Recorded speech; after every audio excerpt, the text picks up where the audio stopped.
This is the I Read Comic Books podcast. I am your host, Mike Rappin. With me this week are two stupendous humans, Tia Vasiliou. Hi. And Brian Murray. Hey. Thank you both for joining me this week. We're back! We're back after 4 weeks. We're back, baby! I'm so excited. I'm so jazzed. I sent an email that was just woo to everybody because I was like, it's happening. We're back. We took the summer off, or a month of the summer off. SDCC happened. A lot of different things happened in comic books. And everybody read a whole bunch of stuff, I think, in the whole IRCB crew. It's been a great month, but I'm happy that we had time off, but I'm really excited that we're back. I also went to see the Overwatch League Grand Finals, and I'm still kind of running off of that adrenaline, so I'm sorry if I'm a little bit overhyped, but I want to ask you guys the question that I haven't asked in a couple of weeks. How have you been? How have comic books been? Let's start with you, Tia. Tell us about your summer off, too. Well, did I have a summer off? It kind of feels like I didn't even have a summer off, because I've been trying to get This Is Non-Interview stuff wrangled for the second half of the year. Oh, true. And even though we did take a break, but that's coming back soon. And I was at San Diego, and I'm still trying to catch up on sleep from that, because no sleep for 5 days, and yeah, you know. Yeah, I mean, the stories you were kind of telling us in the chat was insane. Sounded like SDCC was insane. I mean, we could just leave it at that. I'm glad you had a good time. It was fun. Yeah, it was really fun. Saw a lot. Because I've never gone as a civilian. I'm always there for work. So this time I was just there to hang out and see friends, and it was great. I recommend it. I wish that I could have been there. SDCC is such a monster of a con. I'm at this point, I'm almost scared to try to go. I think Mike 10 years ago really wanted to go, but Mike this year is I could just read news articles. It's fine.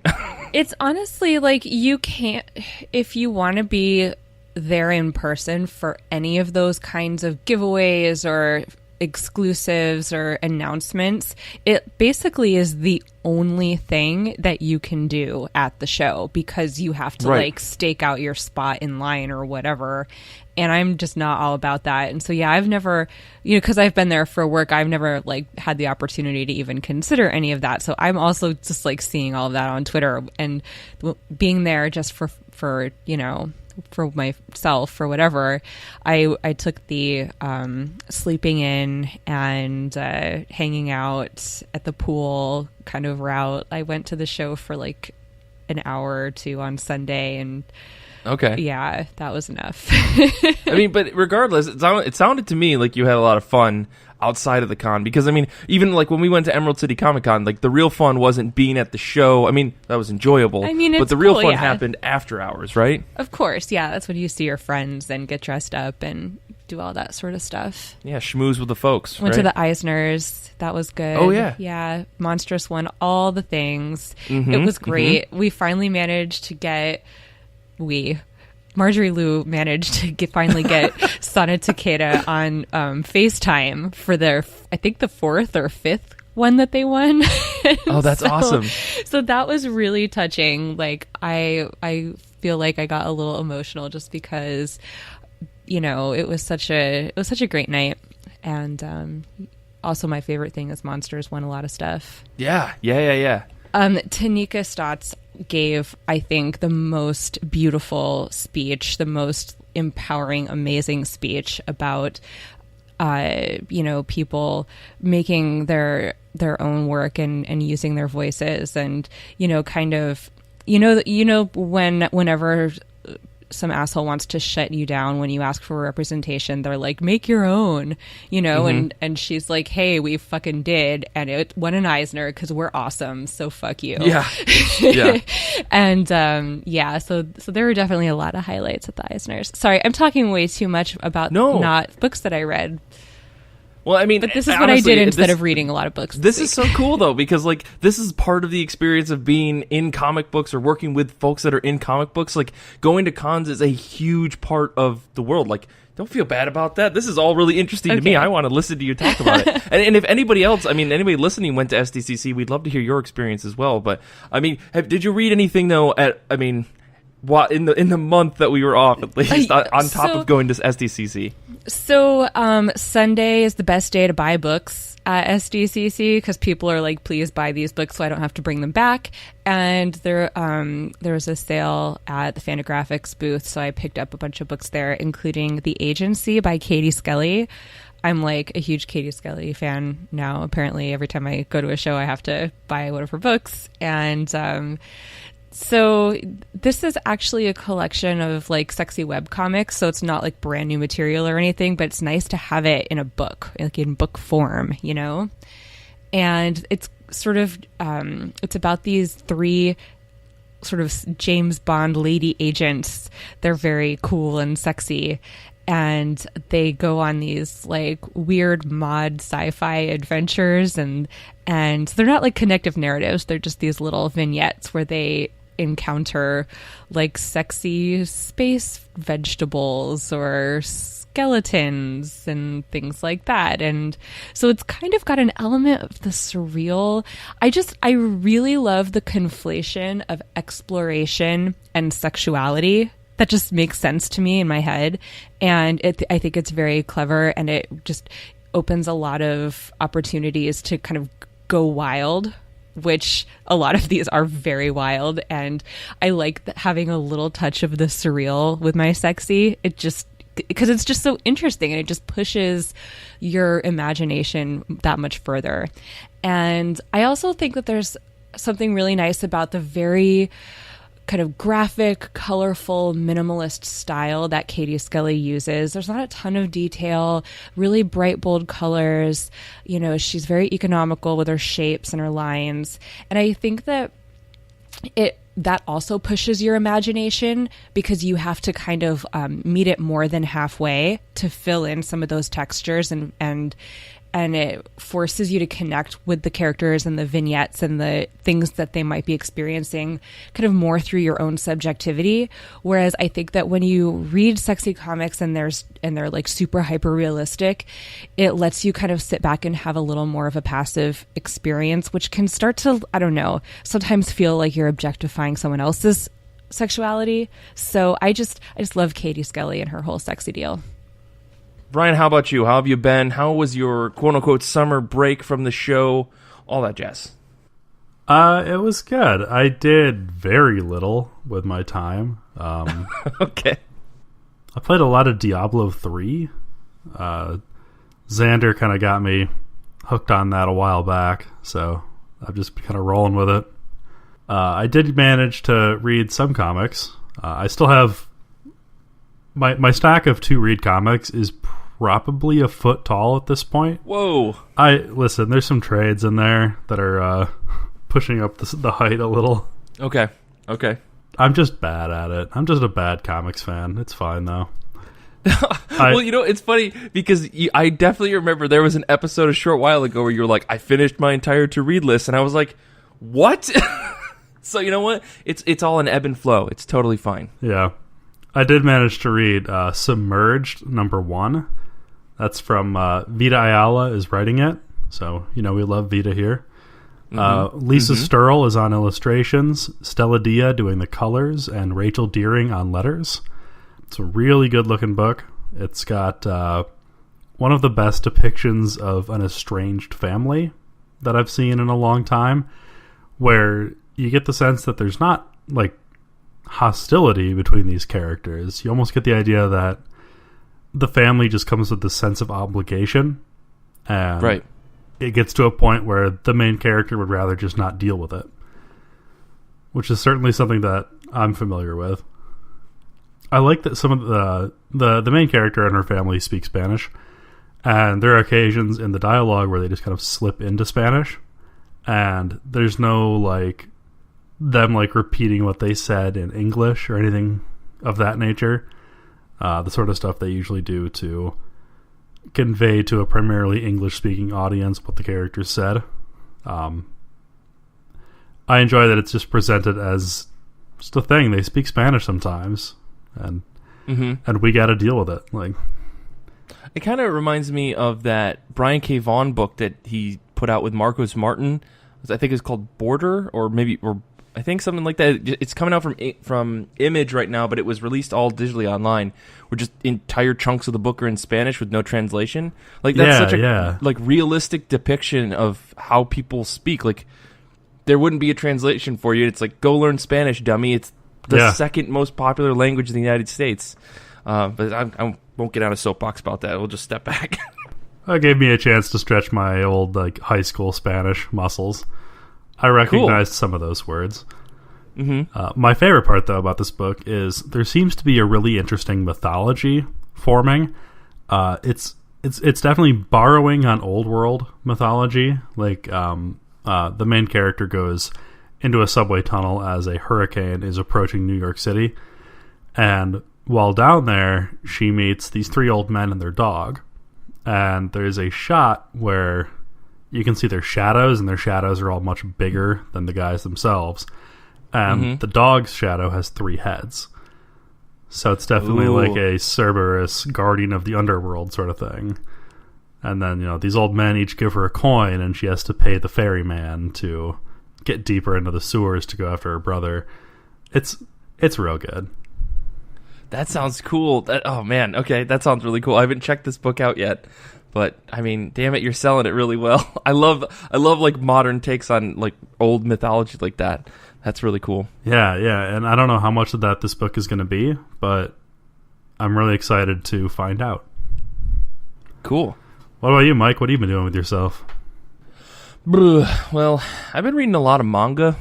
I just been killing myself by reading a ton of manga from the library over the last month. Like I got through volume 10 of Haikyuu. I finally finished all of Pluto, I read volumes 6 through 8 of Pluto, which wraps up the Naoki Urasawa's take on an old Astro Boy story, which is really, really good. I've also been reading his story Monster, which is a bit bigger, through the library. I don't know. Otherwise, like I said, I went to the Overwatch League finals. Playing a lot of video games, watching a lot of Overwatch stuff. I don't know. Just kind of doing that. Catching up on WWE. Being a nerd. Yeah, being a big, huge, fat nerd. Staying inside all summer. Being sick for like 2.5 weeks straight. I mean, it's been in the 90s pretty consistently, so I don't blame you for staying inside. Yeah. Well, I mean, it's really weird because I've been staying inside, but I also I got sick for like 2 weeks straight. Like I had like a head cold, and it's like, oh, you know, that'll be gone over the weekend. Like I got it on a Friday right after, I think it was the week after we recorded the Goodreads episode, and I got this cold, and I was like, oh, okay, it'll be gone maybe by Monday. And by Monday, I like had to take the day off. I felt so sick, I couldn't even like stand up straight without getting vertigo, and I was like coughing up a lung, and it was really, really bad. I felt like it was bronchitis, but I was like, I don't think it was bronchitis. I don't know. I was taking medicine, like over-the-counter stuff, and I was feeling better, and then I would sleep really hard. It was bad for like 2 weeks, and I'm so happy we didn't have the show, because I would have just sounded like a nasally coughy mess. And yeah, so I mean, I finally got over that about like a week and a half ago, and I'm feeling like, oh God, I'm old now. Like sicknesses can really rock me. Which is really weird. Or this is just a particularly bad cold. I still believe that I'm an invincible 17-year-old. I feel you though, man. I raised my arms up to hug Kate a couple of weeks ago. Pulled something in my back. Hurt for a week and a half. Like, oh my God. That's also the cutest story in the world, though. I'm such I love my wife so much. I broke my back. Like I was seriously like lifting my arms and then just like, huh? I need to go lay down. Kate's just too sexy. She just can like break your back with a hug. Yeah. It's like magnetism, you know, we're the same polarity. We are both like equally hot. So I see. We repel each other. I just try to take a little bit of that compliment. I need something, man. I got to get through the day here. Hey, man, you managed to get a hot wife to marry you and hug you. I'd say you're doing great. That's right. Exactly. If nothing else, I'm very tricky. Let's see. Well, otherwise, outside of being a regular nerd, I did read Farmhand #1. This is from Rob Gilroy. All I can say is Rob is a fantastic creator. This book worked really well for me on so many levels. When I first started it, it was a little clunky, but I realized after finishing the issue that the reason why it felt quote-unquote clunky is because I think Gilroy's trying to get you into the mindset of what this book is going to be, and it reminded me of the first time I read Chew. And you're kind of like, whoa, this seems super surreal. This is a bit too cartoony for what I thought was going to be kind of pulpy. And, I mean, at the end of the day, Chew is not a pulpy book. I don't know what I was thinking, but I guess I had an idea of what I thought this book was going to be, and the story sets me straight as to what I should be prepared for. Just like Chew, the art in this book is fantastic. I think over the years, Gilroy's work has only gotten better.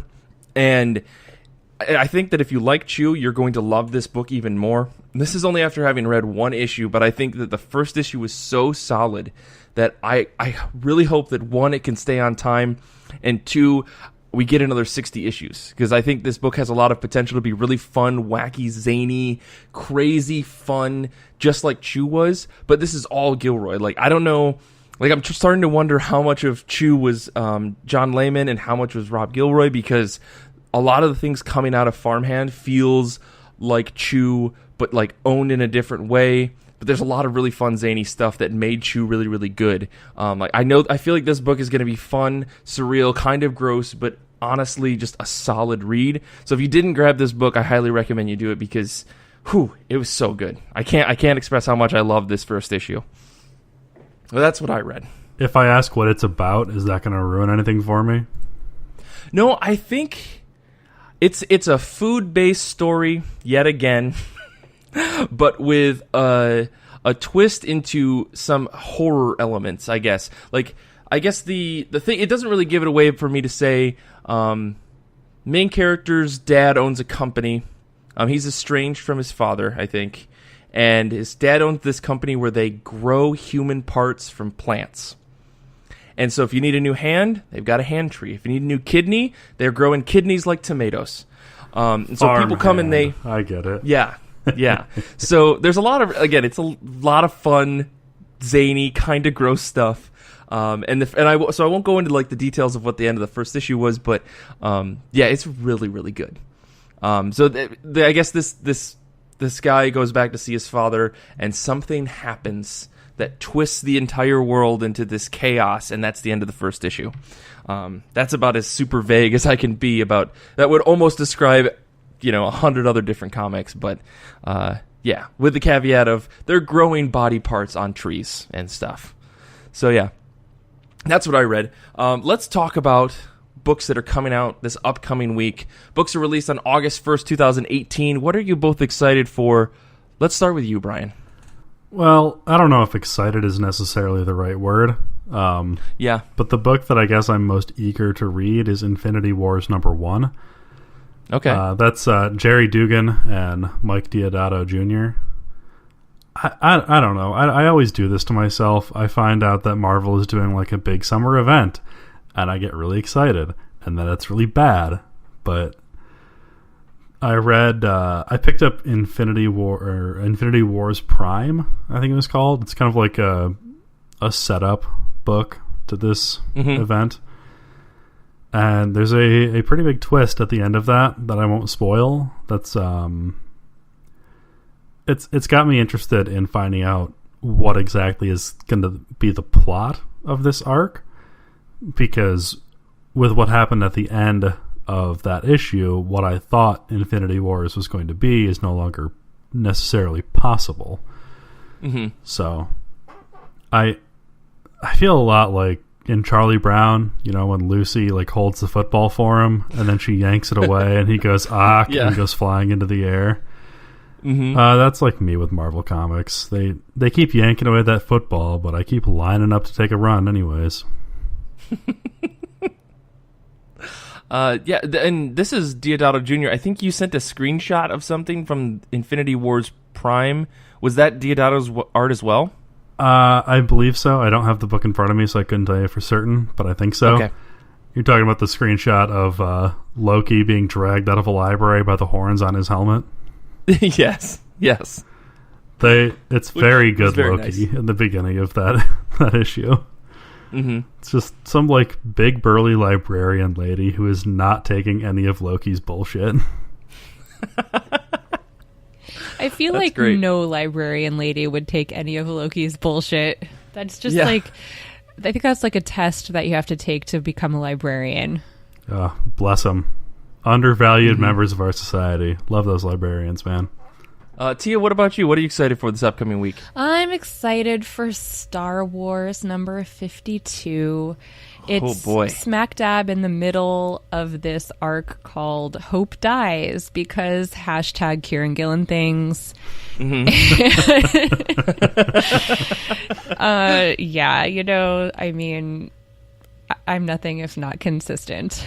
Hey, you know, the Star Wars book has, from what I've read, has not let me down, and like, it makes me excited to read Kieran's Star Wars. Like, I've been reading the Jason Aaron stuff. I haven't gotten to the Kieran Gillen stuff, but from what he's done, what he did on Darth Vader, like, I can only imagine his Star Wars stuff has been great. Yeah, so, and the Afra stuff. I mean, look, like, Yeah. I'm so happy that he's getting this opportunity to like play with all the droids because clearly he's really enjoying that.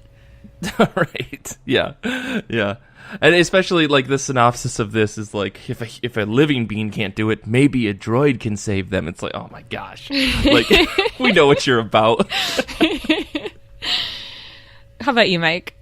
Oh, for me, I am excited for Mr. Miracle number 10. This is Tom King, Mitch Gerads. The cover of this book is just a black or a white on black dark side. The whole book has been building to dark side because it's Mr. Miracle and crazy weird. I don't know anything about the mythos of the new gods and all that stuff, but I do know that dark side is. That's the thing that they keep repeating. So my phrase was dark side is coming to a neighborhood near you ? Because Mr. Miracle and Big Barda are trying to live a domestic life, but also trying to stop the war on New Genesis versus Apocalypse. So I don't know. Their son, I believe his name is Jack, is super important because he's the son of Mr. Miracle, who is now the leader of all of the people who are fighting in all the new gods. I don't know. The last issue was really weird. Like, there was negotiations, and that was the focus of the issue, of this forever war, or whatever it's called, between Apocalypse and New Genesis. But on the whole, the entire argument and all the main pages of the story felt trivial. Like, that wasn't what the issue was about. I think like Mr. Miracle's concern for his family and Big Barda and his son are really the focus of this book, like, and they have been since issue 1. So to spend an entire issue focusing on like trade wars and blah blah blah, whatever negotiations they were actually doing, and have it all basically be inconsequential to the last couple of pages of the issue, kind of blows my mind. The fact that Tom King can write in such a way that it makes it feel like we just went through a bunch of things that seem important but actually weren't because of the personal issues going on with this character. It's really interesting because it wasn't a bad read. It just, when you read the last of issue number 9, you're kind of like, oh, that was all, that could have not been in the issue, and if we would have just gotten these last few pages, it would have been totally worth it. So, yeah, I don't know. This book is really bizarro and weird, and I don't know enough about the mythology to be like, oh, that's a cool little reference. But I'm really, really enjoying it. I think Tom King knows how to tell a story that really hurt your heart a lot, just like Vision. And I can feel like Mr. Miracle is going to do a lot more damage than Vision did to me, and I'm really scared. So if you have any questions, hit up Paulie on Twitter. Yeah. Paul will answer all of your New Gods questions. That's true. Yeah, this book's solid. One small thing I want to call out before we go to the break. I read Eternity Girl number 4, and there was, speaking of the whole Charlie Brown and Lucy analogy, that's like a moment in Eternity Girl number 4, and it super worked. That book is so fucking good. I hope that everyone is reading Eternity Girl because it is so well crafted. Like, this whole in order to kill myself, I must kill the universe storyline is the coolest fucking thing, because of just everything that's going on and the way that Mags is writing that character. I just want to shout that book out because number 4, like, was so good. So good. That's all.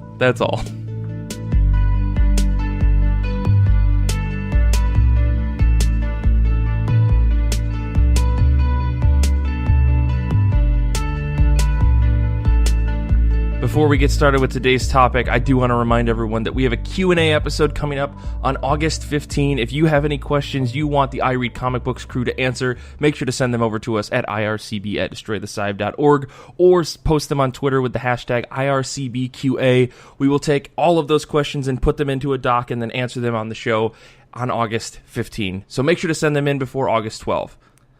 Now on to the show. Tia, could you get us started, please? Sure. So Brian and I chat a lot with some of the other people on the IRCB crew about depression and anxiety and mental illness and stuff like that. It's just, it's something that a lot of people deal with. And I feel like comics is an interesting and useful medium for discussing mental illness and depression and depicting it and, I don't know, disseminating ideas about it, helping people feel less alone, helping people understand kind of what it's like and developing empathy. So we just thought it might be a good discussion topic for the show to kind of take a look at how comics engage with mental illness and depression, and as readers, what we get out of that. Yeah, and we're certainly not trying to diagnose anybody with any kind of mental illness, or certainly shouldn't take anything we're talking about as medical advice. We're not experts. We're just people dealing with some stuff and watching characters deal with the same stuff in this medium. And I'm just here to say. And Mike is here to bring some much needed levity to this otherwise very dark discussion. Yeah, I mean, this is a topic I know you guys threw at me to say, like, hey, this sounds like a really good thing. And I think, like, in our 160 plus episodes of this show, we haven't really gone down this path. I don't know if it's out of fear of the darkness that can actually come out of it, or just we haven't had an actual focus on it. We never actually said, hey, let's sit down and talk about this, because I think comic books is a great medium to express a lot of these types of discussions or these like thoughts and experiences that people have. And there are a lot of comic books that I know we've all read that deal with this kind of stuff. And I'm really excited to have this conversation. And I'm also here to listen more than speak, since I'm not necessarily someone that has experienced a lot of that. So I'll be here to, I guess, like you said, add a little levity here. But I think it says a lot about depression that I think Tia and I first talked about doing this as a mini-sode back in like October or November of last year. And then we just didn't do it because that's what depression is for me. Yeah, it's, I was talking to someone recently about the difference between situational depression and anxiety and sort of clinical depression and anxiety, because obviously everyone gets depressed. Obviously everyone has anxieties, and they're not less valid or less real if they're situational, because those feelings are those feelings, Mm-hmm. Mm-hmm. And there are occasions when it is normal to feel that way, like if you experience a loss and you get depressed afterwards, like that is a normal reaction to that situation, and so I feel like there's people who are clinically depressed or have clinical anxiety, they also get situationally depressed or anxious sometimes on top of their baseline clinical depression.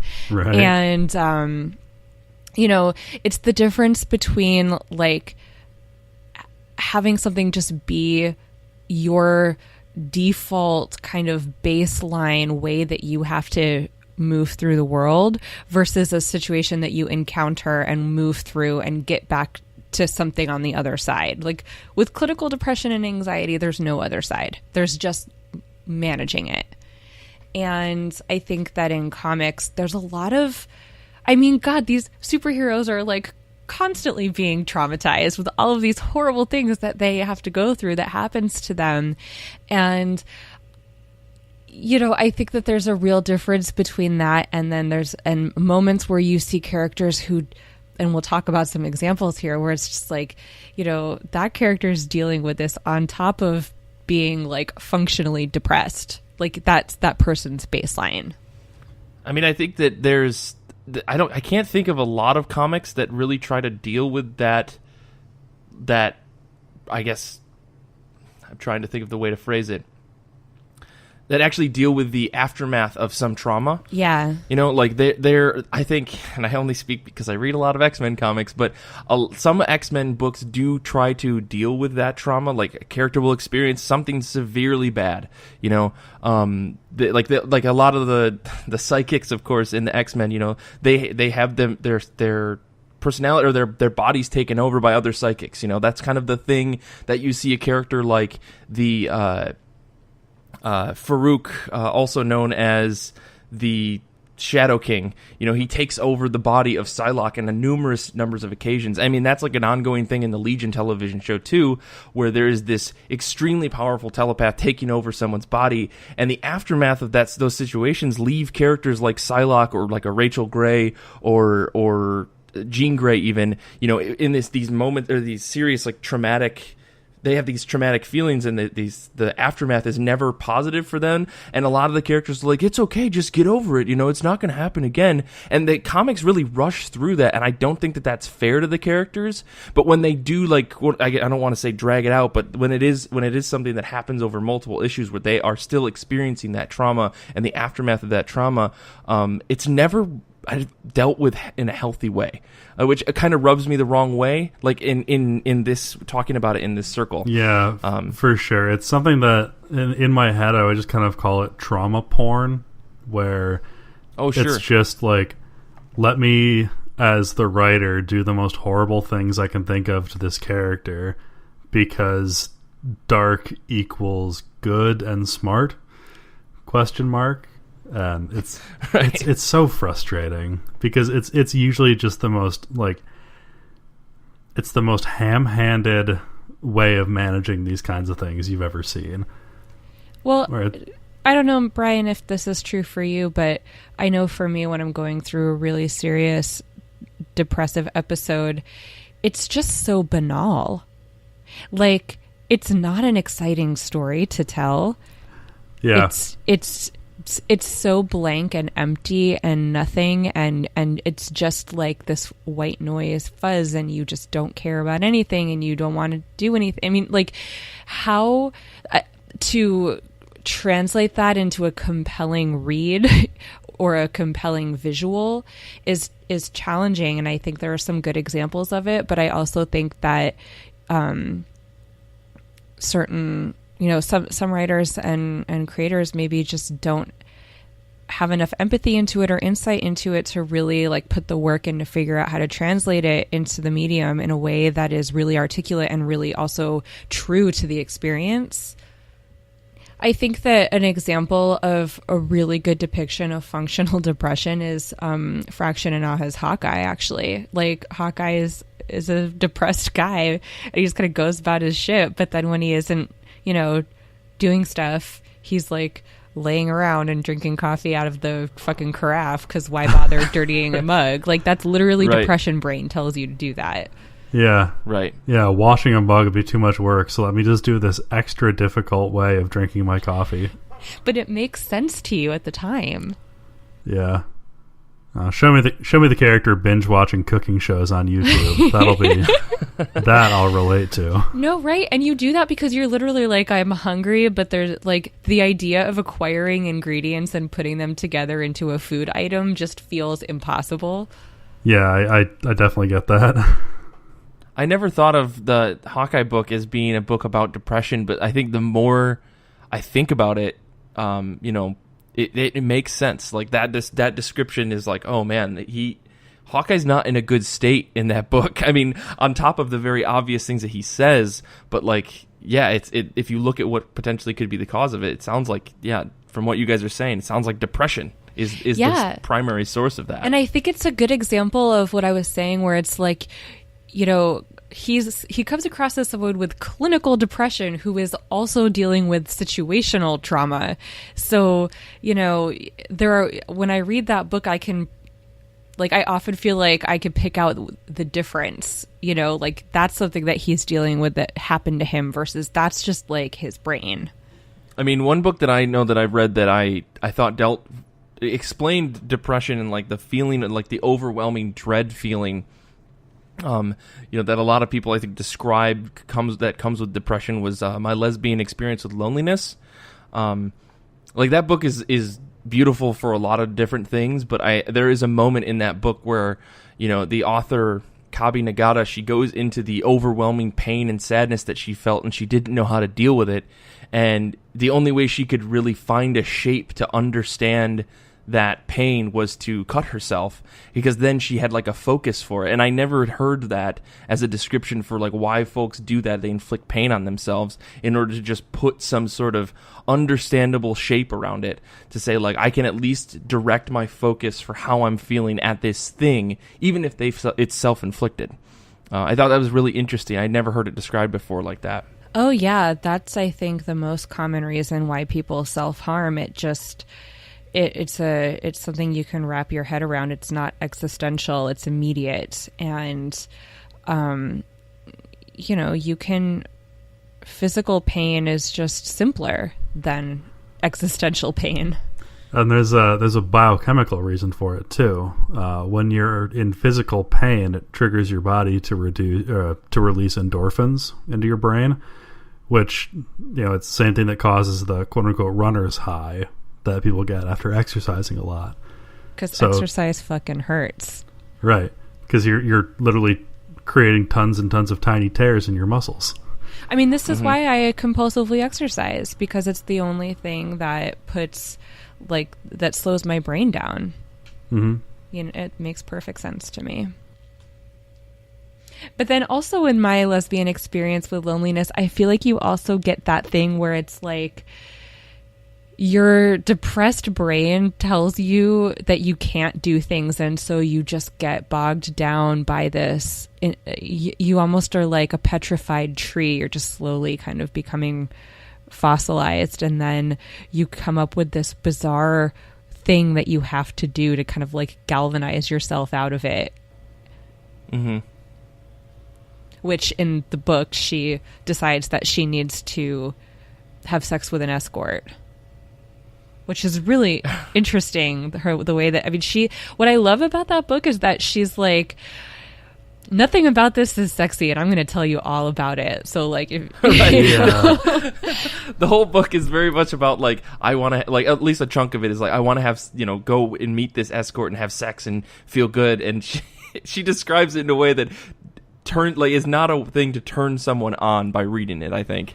A lot of people use sex to self-medicate with their depression. Mm-hmm. I mean, it makes sense. But it's not, I think this book is a great depiction of how really ugly, and it's not romantic. Like, there's no manic pixie dream romantic girl that is like, oh, my depression and anxiety they're so fascinating and sexy. Like, it really just is ugly. And this book puts it out there like that. And I think that coping mechanisms are definitely something that get touched on in a lot of comics. Not always in the best ways, but it's where you get characters like Jessica Jones. She is drinking herself to death on that TV show at the very least. Absolutely. I mean, and in the books too, she's pretty self-destructive. And it's the kind of thing that you would totally expect to see with somebody who's dealing with that sort of trauma, where her bodily autonomy was taken away from her, and so she's trying to get past that by doing whatever she wants with her body in any given moment. And I really like that depiction, because it's not like this horrible thing was done to her, so she became a superhero to fight against it.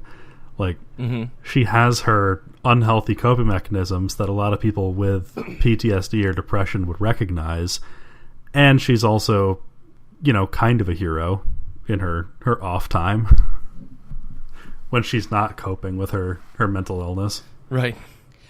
But I mean, it's really interesting sort of, I don't know what the right word is, indictment maybe, on all of those well-meaning pieces of advice that people give you when you are dealing with clinical depression or some sort of trauma, and it's like, yeah, I can, just because I could do really great things as doesn't mean that it's going to fix this thing happening in my brain. Yeah, like it doesn't matter how many people Jessica saves, it's not going to make that go away at the end of the day. Have either of you read any of the Meg and Mog books? I know I've mentioned these on the show before, Simon Hanselman's comic strip, and there's a bunch of collected hardcovers that Fantagraphics puts out. I haven't. I always eye it. I always look at it. So good. And I think your recommendation, as well as the recommendation of a couple of other folks that I've talked to, have been like, I really should get in on this book or this series because I've heard only good things about it. I mean, I think it's one of the best discussions of depression and anxiety and mental illness in comics. It's so thoughtful, and it's also so funny. The fact that I don't know, personally, it's not that I try to minimize it. I don't know. How do I describe this? I will joke about my depression and anxiety. Like, I have very dark humor, and that's just how I deal with it, because you're talking about things that any normal person would kind of be horrified by. You know what I mean? If you don't say them and then like laugh about it to be like, no, it's fine. Yeah. I mean, millennial humor, I think is all very like dark, and you have to be careful who you jokingly like wish for death around, because you kind of are like, I'm joking, but I'm not really joking, but I'm joking.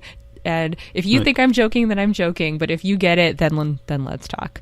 You know. And let's create a separate chat program in our text app. So the Mega Hex and the Megan Mog books, like they really, I think they also, you know, all the characters are like self-medicating with all sorts of drugs and things like that, and you just sort of feel less alone. It's nice. I don't feel like I actually am good at talking about my feelings, and it's nice when someone who is good at talking about their feelings can talk about my feelings by proxy, if that makes sense.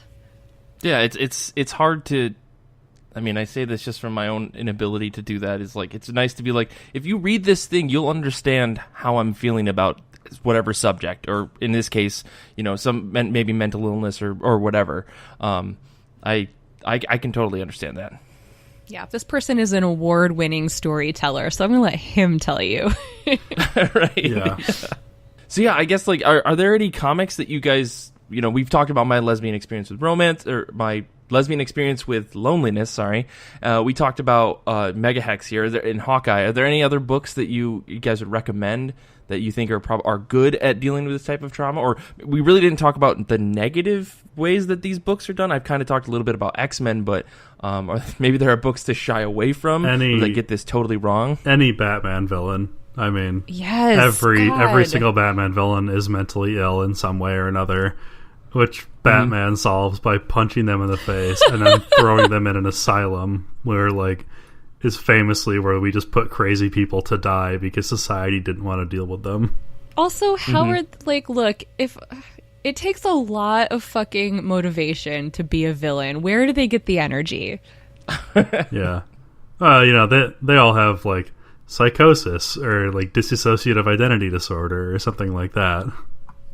And, it really upsets me just because I feel like people struggle with that. And it's not just a cool story, so you get, like, a crazy villain. I mean, like, people really struggle with that in real life. And these afflictions are so misunderstood in sort of our broader cultural fabric. And it's frustrating that narratives are perpetuated that are just so unhelpful and so dehumanizing. Yeah, you see it a lot with DID. Especially with, like, that fucking Shyamalan movie that came out a couple years ago. Yeah. A year or two with ago. the werewolf Split. guy. Oh, I just watched that, actually. I got really drunk on Friday night and watched that movie, and it is not good. Oh, I was so angry when I watched that movie. Yeah. I kind of, in a weird way, like, my brain in a subconscious level connected, hey, this is what we're going to be talking about this week. Why don't I watch the worst depiction of DID that has ever been done? I mean, and that goes like, I mean, my thought is like, I watched that because in my head I'm like, well, you know, Legion is a character from the X-Men. That's his whole shtick. And then I took a step back and went, that's really fucked up that they did that. Like in it, when Legion was conceived as a character, I don't know when, it was like all the rage, because I think that the idea of schizophrenia, or what is now known as DID, or dissociative identity disorder, it was a misunderstanding of schizophrenia. Then it became split personality disorder, and now we're calling it dissociative identity disorder. Yeah, and I mean, and those all have branches and things, and again, we're not experts, so whatever. But like, when you step back and think about Legion as a character, it's really fucked up the way that they did it, but I think that like Marvel has tried to curb and say like, oh, maybe it's not that, maybe it's something else, because especially in the most recent Legion series, he goes to a psychiatrist. I don't know. I think it's still spreading a bad message regardless, and then that Split movie just, it's even worse. Because it totally goes against every type of like diagnosis or anything that I've ever even read about DID, about people who have this and how they react and what causes it and what triggers it and yada yada yada. I mean, I won't go into that movie any further, but just don't watch that movie, folks. I know. Well, did you watch the trailer for whatever the next one is, where they bring all of it, they like tie it back in with Unbreakable? Yeah, and Glass. Yeah. Is that what it's called? Isn't it? It's called Glass, right? I think so. I don't know. All of which is to say, I don't know. People have a real misunderstanding still of, I think, of depression and mental illness, and I think that if a creator wants to engage with that in their work, it would be nice if they did their best to make it authentic and make it present it in a way that encourages empathy towards people who really have to live with it, as opposed to making it just be like a sort of sensational, a plot device, really. There's actually Justice League, the animated show. I think it was Justice League Unlimited, had an episode where instead of they were trying to get to the Trickster for some reason, and like Flash and Batman and I think it was Orion walk into this villain's bar, and they're all getting ready to just kick the crap out of Trickster, and Flash is like, well, hang on, and he goes there, he's like, Jesse, buddy, you been taking your meds? You know you got to take the meds, man. They help. Yeah. And just like approaches it, he treats him as a person in that moment, and they show that like working better than violence could have, which I think is important. Sounds fake, but okay. I found the YouTube clip earlier. We'll put that in the show notes. I mean, Mike, you were talking about Eternity Girl in the first half of the show. That's a great look at grappling with chronic, clinical, just desperate sort of like, it's this, because it's hard because you can't really just be like, yes, I wish I didn't exist. People freak out. That the baggage that comes with saying something like that, the cultural baggage, it's too much, and so you can't really talk about it, which makes it worse, you know what I mean? And I just I think that the way that it's being handled in Eternity Girl is so important and so true, you know?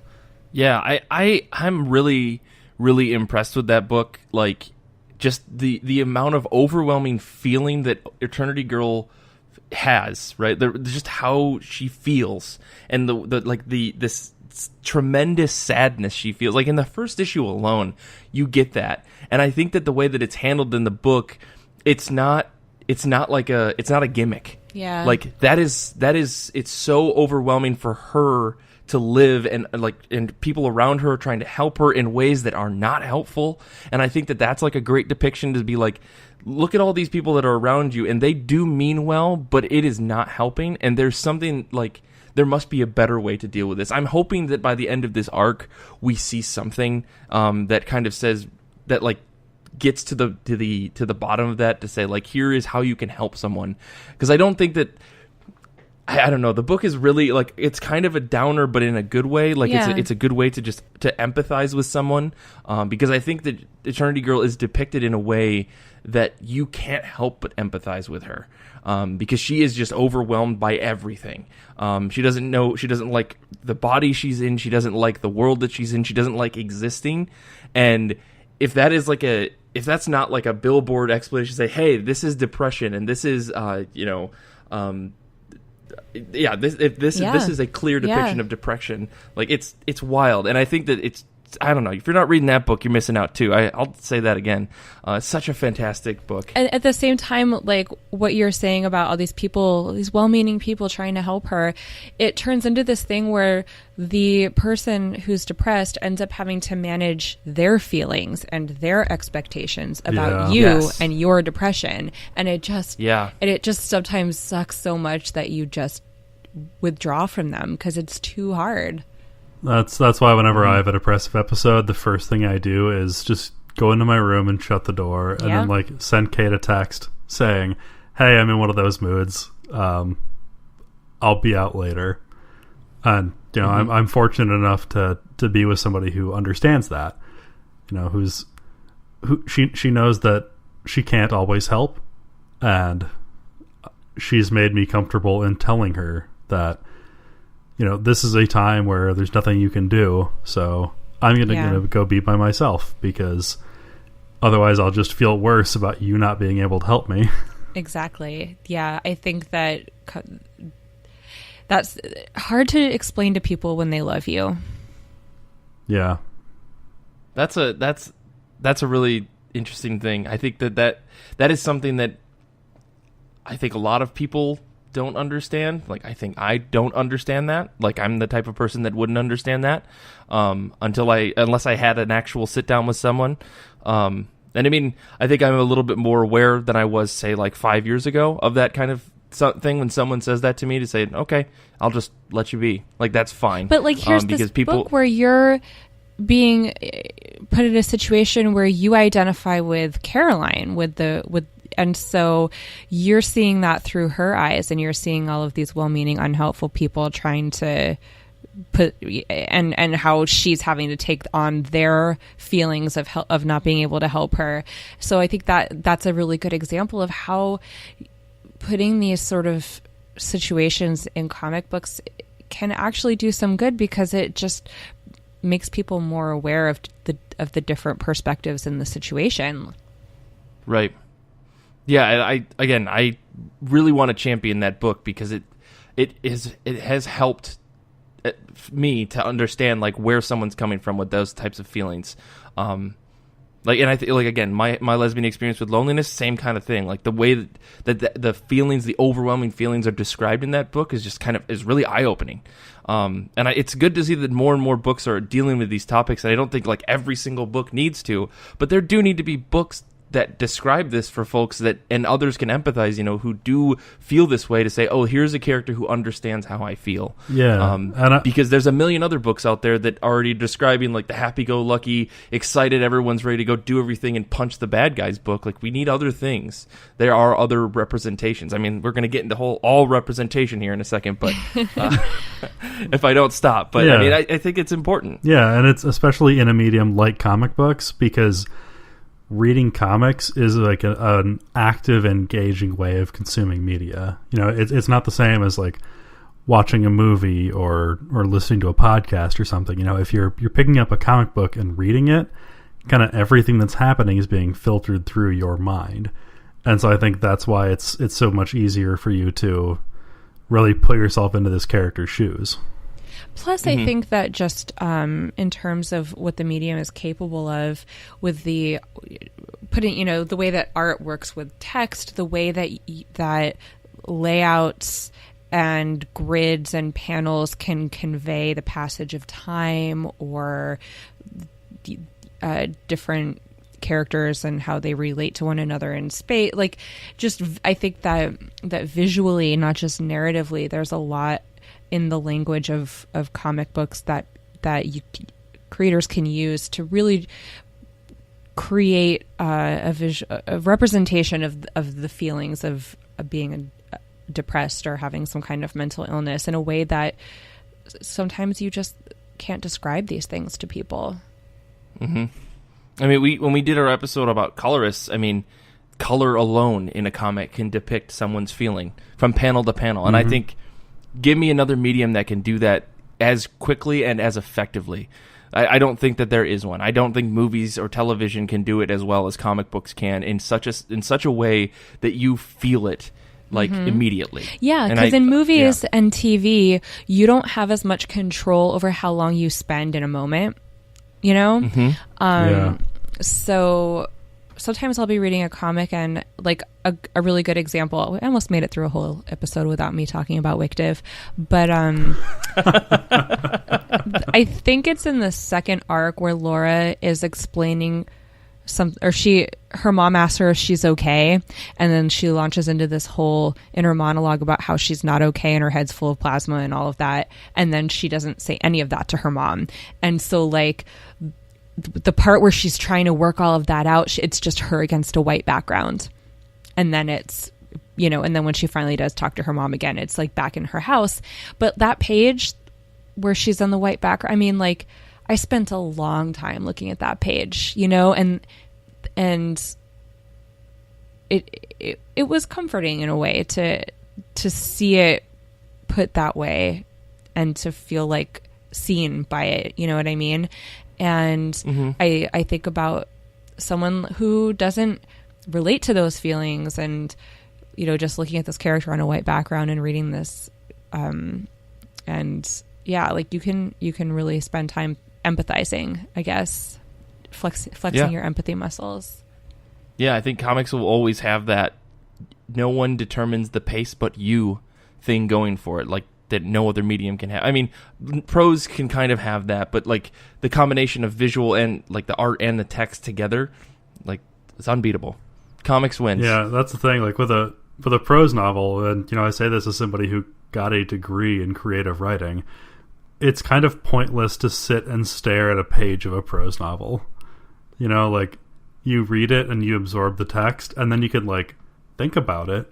That can be useful, but it's not the same as in a comic book where, like Tia was describing, where you're just like absorbing kind of every centimeter of the page and just kind of letting it all wash over you like that. Definitely. Well, I mean, I think we've touched on this enough for an episode. I think that there's definitely more to say. There's always more to say on these types of topics because I think they're really important, and this is definitely one that we should come back and revisit. Maybe Brian and I will hop on a mini-sode like we said we would. Yeah. A mini-sode would be great. I think, I guess any last final thoughts on this? I mean, like, any real recommendations that you could give to people outside of maybe the books that we've already talked about?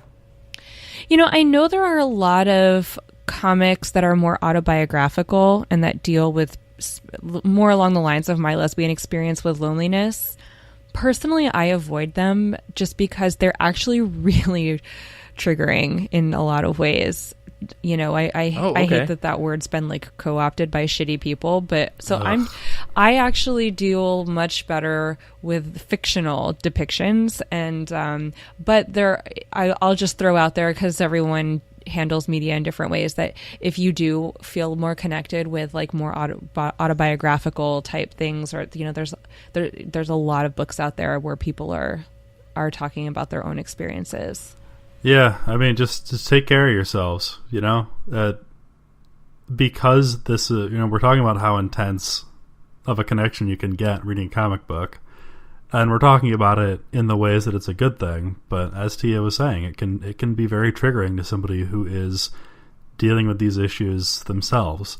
So, you know, if you're reading a book and it's setting something off inside you, it doesn't make you weak to put that book down and come back to it later, or never at all. You know, that's okay. Yeah, that's solid advice. Well, thanks guys for putting this together. I really like this topic because, again, I think it's something we haven't focused on, and I'm glad we were able to talk about it today. So I appreciate you guys both opening up to be able to talk about it. I just want to say that before we finish up the episode. But yeah, this has been great. I guess let's go into plugs because I don't know how to transition into that. There's no good way job, to Mike. back It's out of okay. this. Thanks for giving us a chance to talk. Yeah, for sure. Happy to do it. Well, follow everyone on Twitter if you guys want to talk about this. Maybe I don't know. Follow people on Twitter. Talk to Tia at Portrait of Madame X, spelled the cool French way. You can follow Brian at Brian Head. You can follow me at Mike Rappin. You can follow the show at IRCB Podcast. Maybe send all of your questions and thoughts there to the actual podcast thing, and we'll get you an answer not from a specific person, but from the account. We retweet stuff. We post polls every week. That's kind of our thing. Yeah, we also have a Goodreads group where we post weekly discussion threads. We have our Book of the Month discussions there.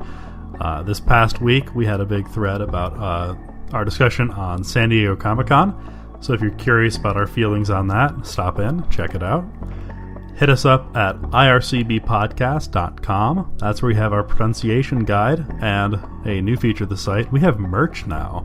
So if you want to stop in and buy a copy of our zine, that's where you can do it. Please rate the show and subscribe. It puts us higher in the rankings. It helps us get more listeners. Share the love. You can also email the show at ircb@destroythecybe.org. Infinity Shred does all the music for the show. They are the best band in the universe. Xander is a fun guy with lots of great qualities and a rainbow sparkle-like personality. He also edits the show. I want to say thanks to Brian and Tia for being on the show. This is such a great topic. I'm glad we were able to do this. Thank you for everyone who listens and shares the show and talks with us and sends me letters in New York. I got that from somebody all the way from Glasgow. That was a really cool thing. Nice. So until next time, thank you for listening, and make sure you own your trash.